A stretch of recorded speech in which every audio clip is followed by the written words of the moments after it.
Am I a part of the 10%? That is probably what you're wondering right now, okay? I think I am. All right, I've been doing this for at least 2 decades. Now your next question. Why am I an artist?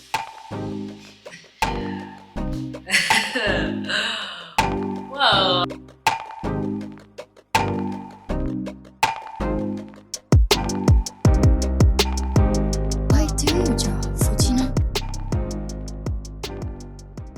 this video contains spoilers to the movie Look Back. If you haven't watched it, go watch it. This is your final warning. Enjoy! I know. It's another look back video, okay? Yeah. But this one is different, okay? This one is different, alright? We're getting more personal, we're getting more into it, more into the artist. Like, wait. Can you just let me talk for like 10 minutes? Just hear me out for a second, okay? And then you can go watch whatever video you want to watch. But right now, just listen to me. Okay. Alright, thank you.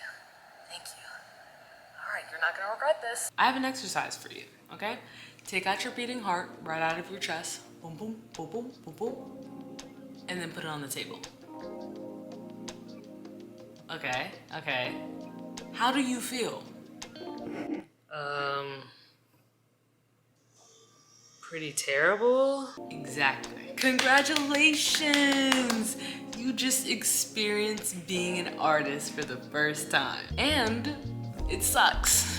In the 2024 film Look Back, Fujino is the art kid of her class, being the best in class, all the adults complimenting her, and being the only artist working on the manga for the school newspaper. That right there is a textbook depiction. She believes that she's at her peak. That is until Koimoto begins to work on the manga with her, and all the praise quickly turns into criticism. Now, this feeling is all too common for any young artist, from feeling like you're on top of the world to criticizing your work line by line. This is your next canon event.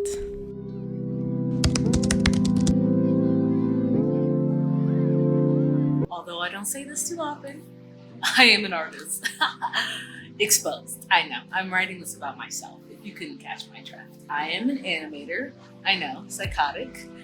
I do 3D animation, so I know what it's like to be an artist, especially an artist who feels like they're not good at what they do. As you can see, we got Maya in the background. I'm not at home, so obviously it's untouched, but I promise you, I touched my Maya. What?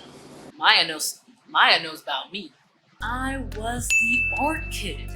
Dun dun dun. I know, surprising, shocker, I know. Back when I was in middle school, it was the only thing that I loved, okay? The only thing that I wasn't made fun of, and the only thing that I actually saw myself doing for the rest of my life.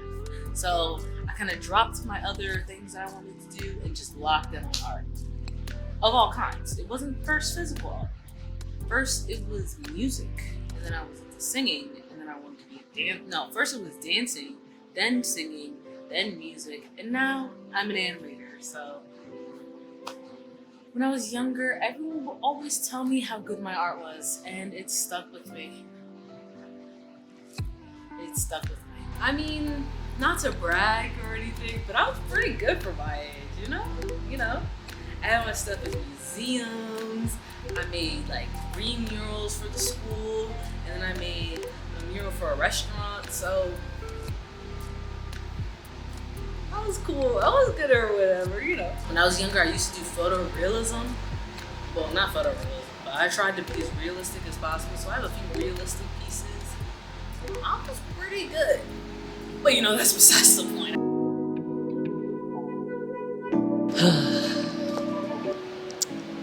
I was the artist of the class in 7th grade, but that was until I met one of my closest friends in my biggest competition.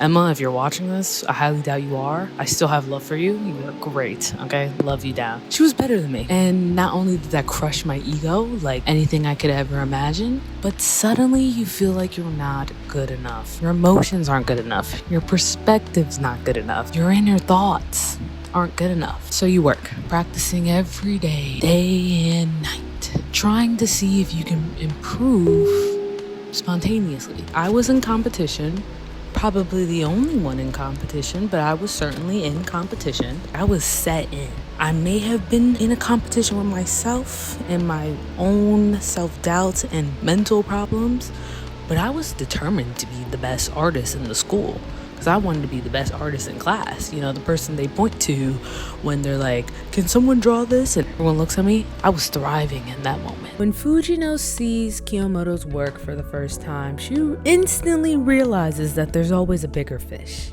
And she realizes that she needs to work harder than ever to be better. But the one thing she doesn't realize is Kiyomoto's doing the same. And every time Fujino gets better, Kiyomoto gets better. Craziest plot twists you could ever imagine. We ended up being like best friends from the moment she got there till the moment we went to high school. We had the similar plans, we had similar interests, similar passions. So obviously we became such good friends. We're both artists. But you ready for your next canon event? You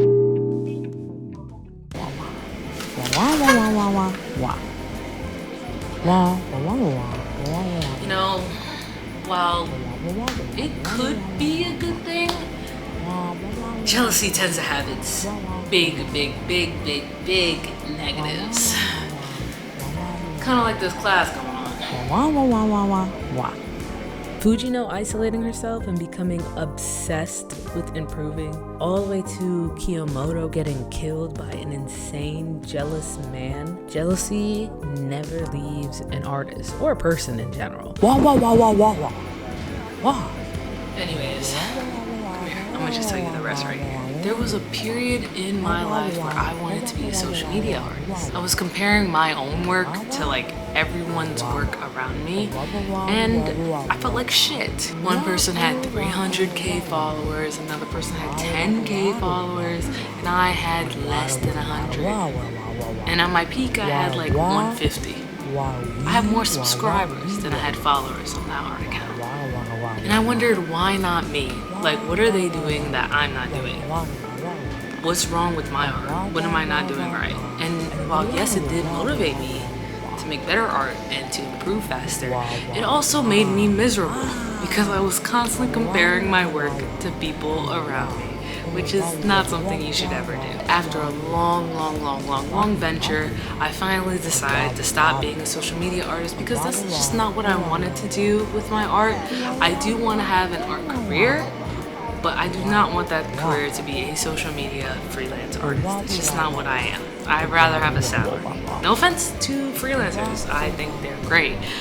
It's just, I need the structure. If I don't have structure, I'm gonna start tweaking. Y'all don't want to see me tweak. I promise that you don't want to see me. And Fujino does the same. She also felt like she was chasing an empty dream and she just quits. Sorry. I mean, we were just talking about the basics again, but I'll lock in, sorry.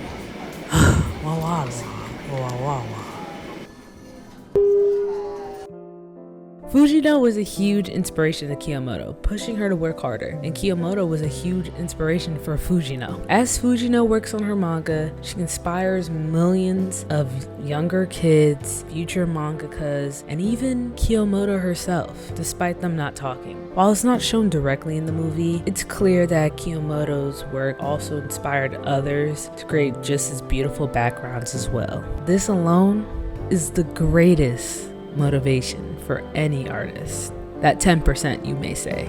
So, why do you keep creating art then? Well, I mean, it's a part of me, you know? It's what I've always loved. It's what I've always done. It opens a world inside of me that I never knew was there. I never knew I could take control of. I've always been really bad at communicating my inner thoughts and feelings. So having art is like a great way or a great place to put those feelings without having to use my words. Yeah, I can never really let that go. No matter how much it fucking sucks. Honestly, I'm a huge fan of your manga work. Can I have an autograph? Thank you for getting me out of my room. I want to stop relying on you. All you gotta do is look at my back as I lead the way.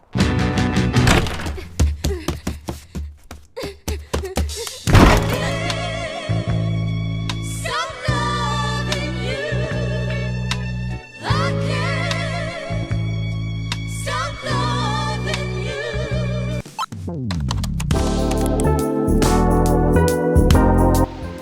Is it picking my voice up? Let me like talk louder. There we go. We're just gonna completely